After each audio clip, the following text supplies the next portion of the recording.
Time, the silent herald of life and death, success or failure, the unseen force that measures man's destiny, reaching its most fateful moment as it slowly strikes the 11th hour.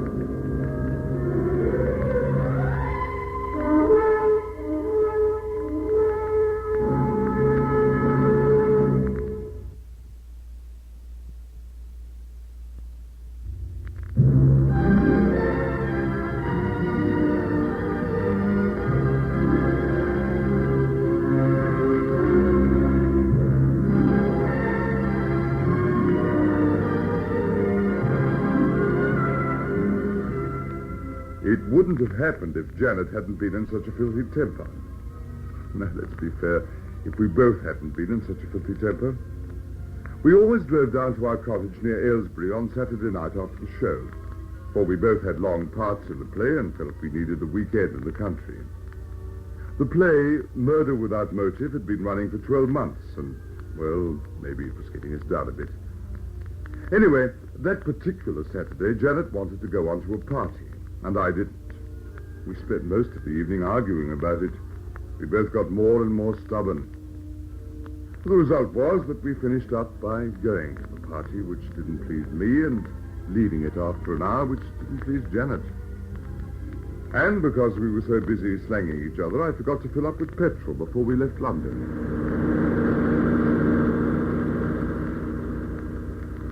Need to drive quite so fast, Michael? Well, we've wasted enough time as it is. Oh, rubbish. We'll be at the cottage by 3. We'd have been there by 2 if you had... If we hadn't gone to the party. All right.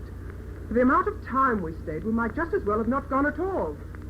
Now I suppose you'll moan about it for the whole weekend. Well, if you will persist in being so bad-tempered, Me bad-tempered? Well, you've done nothing but sulk all the way from town. And while we were at the party, you looked like a regular crepe hanger. Well, it was dreary and I was bored. So it wasn't very bright.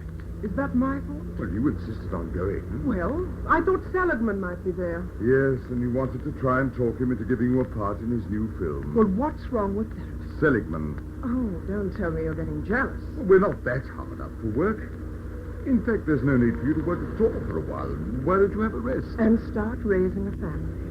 I've told you. I'll think about it. Yes, that's as far as you get. Michael! You took that corner much too far. I know what I'm doing. And so do I. You're just being pig-headed.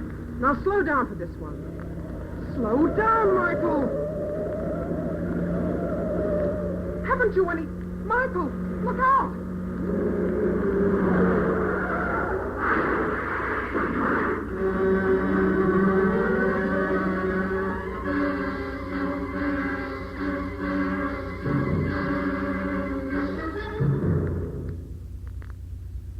It wasn't my fault, but it served me right because I was going too fast.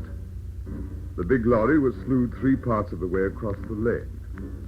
Quite evidently, I wasn't the only one who'd taken the corner too fast. We hit the rear of it with a glancing blow, shot up the bank and down again, and pulled up in the middle of the lane some 30 yards further on. You all right, darling? Yes, I'm all right. It wasn't your fault, Michael. Get out, both of you. What's biting you? The accident wasn't our fault. Are you getting out? Or do I pull you out? Now, look here, Shut up. Move. Lenny! All you them. Take your hands off me, all right? Oh, you what? You got it coming to you. Hey, Lenny, cut it out. What's the idea? Cut it out, I said. I'll deal with it. Don't you want me to get... I said I'll deal with it. Now get back to the lorry. The big oaf reluctantly released me and slouched off, leaving me wondering whether I'd have a broken neck in another couple of seconds. As I tried to massage some feeling back into my shoulder, I watched the second man warily. He was a tough, hard-faced looking individual. But at least he didn't try to tear me into 2 pieces. You've had a lucky escape. Yes, so it seems, one way and another. You took that corner too fast. Yes, and it looks as if you did just the same a few minutes earlier. That's right. Oh, I think we'd both better forget about it, don't you? Well, that's a thought. Is your lorry damaged? Well, nothing that a lick of paint won't put right. Well, we've only dented a mudguard. So in that case, we'll get going again. Yes, you do that. Your friend's a bit primitive, isn't he? You're being funny or just plain nosy? Oh, you're a bit touchy as well. Janet. Think so? I wouldn't be too curious if I were you, lady. Well, Pipe down, Jan. We don't want any more trouble.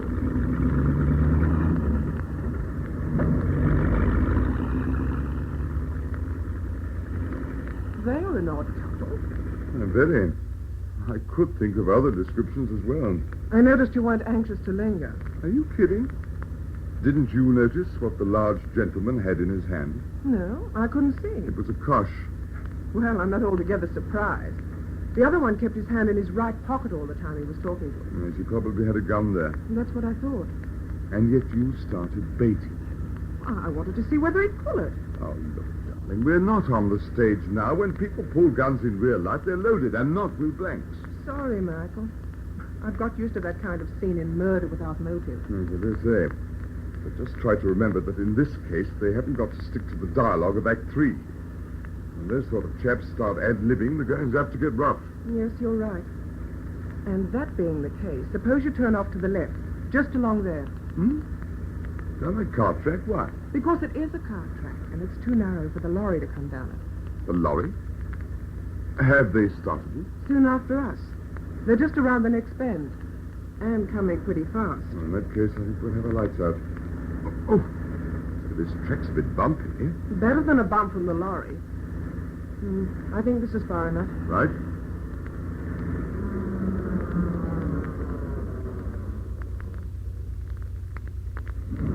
See anything? Just a minute.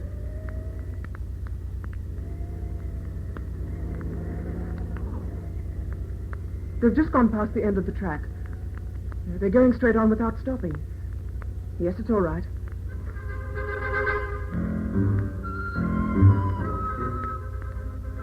We sat in the car and smoked to let them get well out of the way. Janet crooked her little finger and linked it in mine. A sign that peace had been restored and the bad temper on both sides was forgotten. Mickey, Hmm? what do you think they're up to? Oh, I don't know. Maybe nothing. Oh, perhaps we're letting our imaginations run riot. The play's been running too long. I'm thinking too much like Detective Inspector Morton. Possibly. Yet, I don't know. After all, if we didn't actually see the gun, you didn't imagine the kosh. Oh, that's true. Ordinary lorry drivers don't go around koshing people just because they nearly had an accident. No, there's something phony about them and dangerous. Oh, well, anyway, they're out of the way now. Shall we go? All right.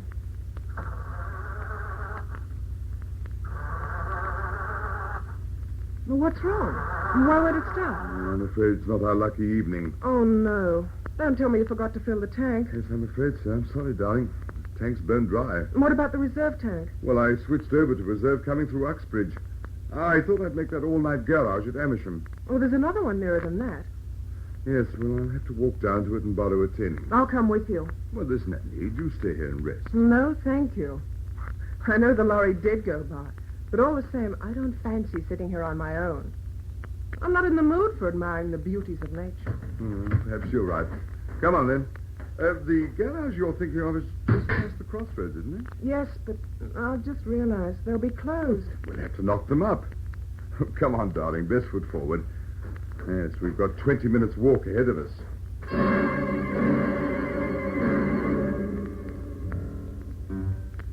It took us 25. And Janet was quite right. The garage was closed. They're probably in bed. Well, we must get some petrol somehow. I'll wave a couple of quid at them. If you get the Oh, chance. don't be like that. Anyway, I'm going to knock until they do wake up. We're closed. You see? I'm sorry to disturb you, but we're in a bit of difficulty. We're not serving anybody now. Well, if you could just let us have... I said we're closed. Yes, I know, but... Please, or I'll take the dogs on you. Well, how do you like that for service? Oh, come on, Mickey. What of all the nerve? All right, darling, take it But easy. we must have some petrol. You won't get any by shouting at him. After all, he doesn't have to open up. Come on, let's snoop around the back. Yes, that's an idea. I might find a tin somewhere. We can leave the money for it. Yes. Come on, let's go along the fence here. Look. There's a light in that garage. You can see it under the closed door. Well, they're not in bed at all. No. Somebody's up, that's certain. So we'll get our petrol. Careful, darling. There's something odd about this. Since they're just a surly bunch of yokels, that's all. Oh, I'll give them a knock on these doors. Oh, Mickey, please. Let's go quickly. Never mind the petrol. It doesn't matter. Oh, I feel something awful's going to happen. Well, it's about time. Oh, it's you again. Don't move, mister, or I'll let you have it. Hey, Mac, guess who we got for visitors? Well, well. It isn't our nosy friends from up the road. So you wouldn't take a hint, eh? Well, I'll give it to him now. Not yet.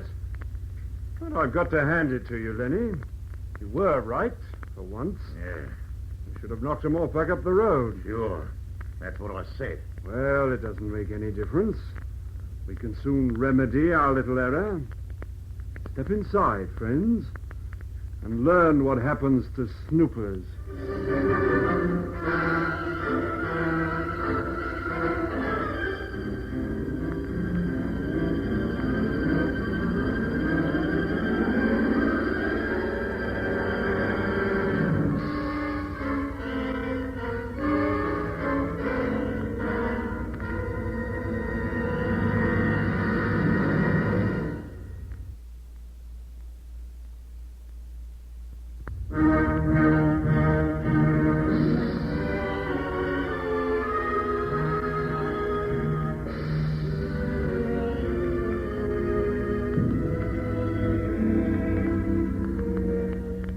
Mac's invitation wasn't the kind I welcomed, but there wasn't any choice about it. As soon as we stepped inside the garage, Lenny pushed the big door shut. The big lorry was there, quite obviously undergoing considerable alterations. I'd read in the newspapers of the lorries and their cargoes which had been disappearing from the Great North Road. Now I knew just how they disappeared.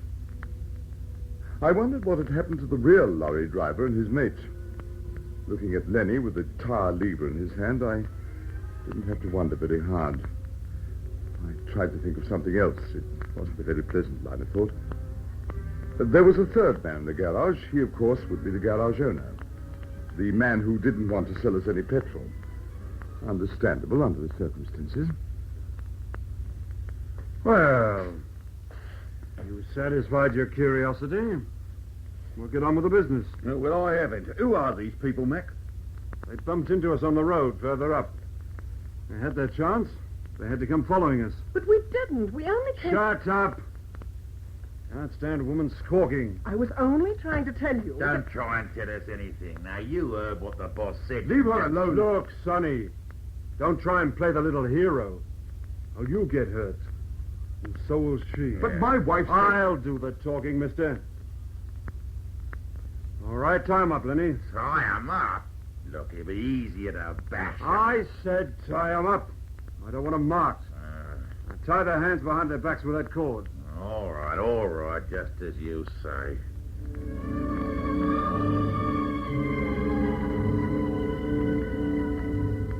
It almost seemed like the third act of the play.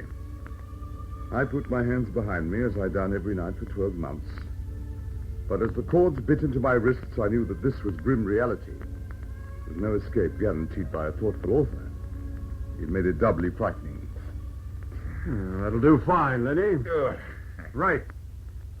Now sit down on those oil drums, both of you. I'll stand. Now, why didn't you sit down before, eh? Lenny. You're always so impetuous. What? Impetuous? Now, you'll have to excuse my friend. He finds words of more than one syllable a bit difficult. Oh, But he's a man of action. yeah, that's right. Perhaps you've gathered that by now. Now, don't knock him about, Lenny. Unless you have to. Oh, well, you know, I never do. There's some people just never learn. I think he's got the idea now. Oh, Mickey, are you all right? He's all right, just a bit shaken. He's learning the hard way. Oh, my wrists. The cords are hurting me. Too bad. Never mind, it won't be for long. Now, mister, where's your car? It's up the road. We came down here because I don't want the story of your life. You just answer my questions, that's all. You get it? Yes, I get it. Oh, the learning. Now, get into this car. In the back, both of you. You can take us to where you left your car. Hey, wait a minute, Mac. What are you going to do? No need for you to worry, Bert. Lenny and I will look after these two. Yeah. Right. Now, that's what I want to know. You just get cracking and fix that lorry. Look, I'm asking you what Asking. You heard what Max said, didn't you? Oh, don't you try to rough me, Lenny, or you'll be sorry, both of you. I'll be sorry. We'll be sorry. I could break you in two. Pipe down, Lenny. Pipe down. Bert knows we've got to have his cooperation. You bet I do. Just keep remembering that, son. All right. No sense in quarreling. You ought to know we can't let these two go. They're in your garage. Yeah, what do they have? I'm not having anything to do with murder. Nobody asked you to. Oh, no. Well, I know enough about the law to know that if you and Lenny knock 'em off, I'm for it as well. And believe me, I'm not laying myself open to take any 8 o'clock walk with the England. Oh, you don't want to worry, you know. You'd never be up in time. Yeah, very funny. But you're not going to do it, see? Look, we promised not to say anything. Stay in the back of that car and keep quiet. But don't you see? Look, we could... Look, have I got to attend to you as well? It's no good, Janet. Might as well shut up. He learns quick. Now get in the front, Lenny. I'll drive. Okay. Hey, listen to me, Mac. You drive that car out of here and I'll pick up the phone. You pick up the phone. That's what I'll do. I'll pick it Stay where you are, Lenny. I'll handle it. Look, Bert, you've got it all wrong. Right, he has. Nobody said anything about murder. But you said you were going to I take said them. we can't let them go. So there'll have to be an accident. Hmm? What kind of an accident? I think their car's going to catch fire or something. That's good, eh? Catch fire. Oh, well, if you're sure you can fix it to look like an accident. Of course we can. Well, it's different. You open the garage doors, Bert, and stop worrying. You get ulcers if you're not careful. Okay. Now you get that lorry fixed up. Shan't be long.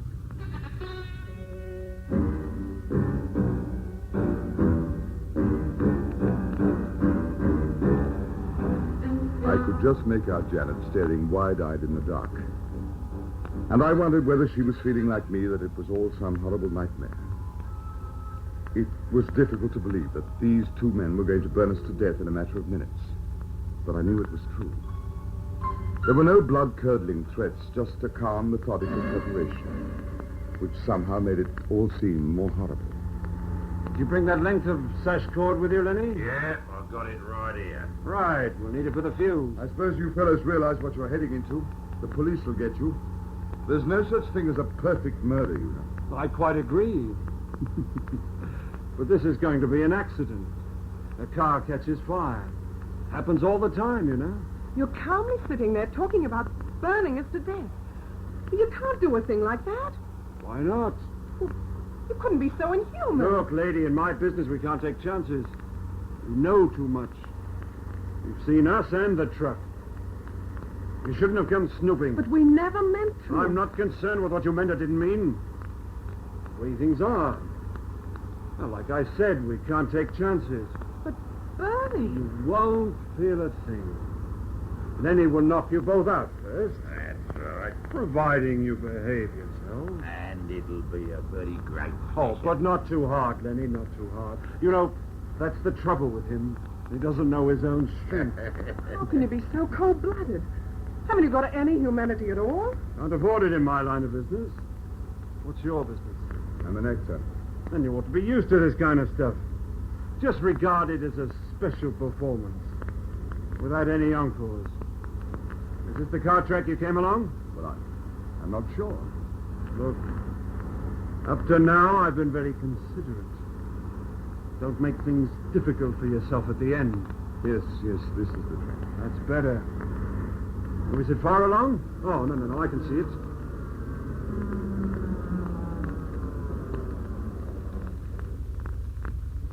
Ah, here we are. How'd you get Lenny? Right. Now, how about you two? I said hop out. You'll only make it worse if Lenny has to drag you out. Ah, that's right. Bit of cooperation and you won't feel a thing. Right, once over lightly. Hold on a minute. I want to ask you something. Now, what is it? Make it snappy. Just as a matter of curiosity. What? That word again? Well, might as well be consistent. Well, what do you want to know? Just what do you intend to do when Lenny's knocked us out? Quite simple. You see this bit of cord? We soak it in petrol. One end goes in the petrol tank, and the two of you go in the car. We stand back and light the other end. Up she goes. A final curtain, you might say. Yes, I was counting on it being something like that. You were counting on it? Well, sort of. You see, you can't do it. There's no petrol in the tank. What? Have a look, Lenny. He's probably bluffing for time. Okay. That's why we came knocking up the garage. I tried to tell you, but you wouldn't listen. What did this top what you think? Hey, there's nothing in the tank, Mac. It's a draw it to Sahara Desert. And we'll siphon some from our car. There's plenty there. Will anyone want a drop to get back to the garage? Yeah, I know that, but what are we going to siphon it with? Oh, look, a bit of rubber tubing. Oh, we ain't got any. All right, so we haven't got any rubber tubing. Look, I'll tell you what, we could use our car and take theirs. It's a better car. Look, have some sense. Lummox, the police would know it wasn't their car. No, there's nothing else for it. I'll have to go to the garage and put some petrol. Yeah, well, what am I going to do all this time? Nothing. Just watch them. That's all. I'll be back in 5 minutes. Okay.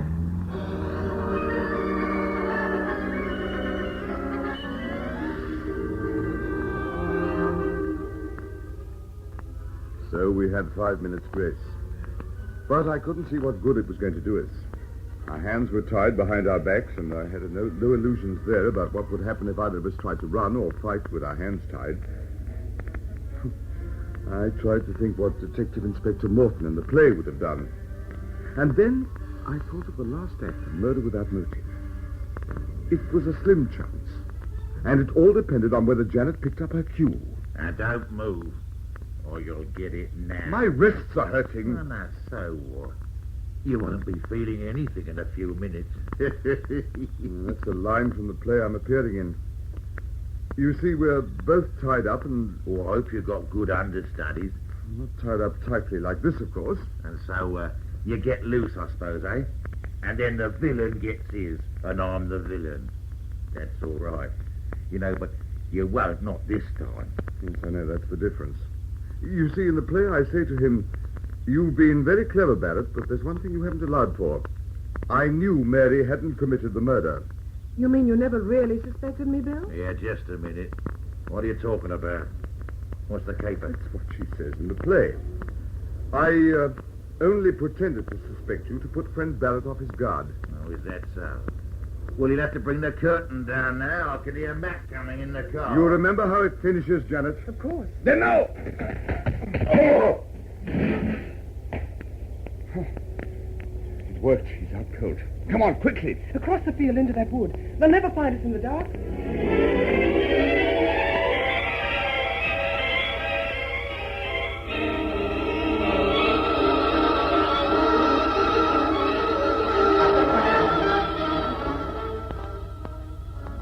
It had been a long shot, but we'd have the luck with us. I hoped that Janet would catch on, for unless you do it together, it's useless. It's a tricky thing to do, and Janet and I had had a lot of trouble over it at rehearsals. But when you've been doing it for 12 months, night after night, your timing gets pretty good. I butted Lenny in the chest with my head, while Jan threw herself against the back of his legs. And that was curtains for Lenny. Well, the police caught them a few days later. But we aren't playing in Murder Without Motive any longer. We find that third act a bit too grim for our liking now.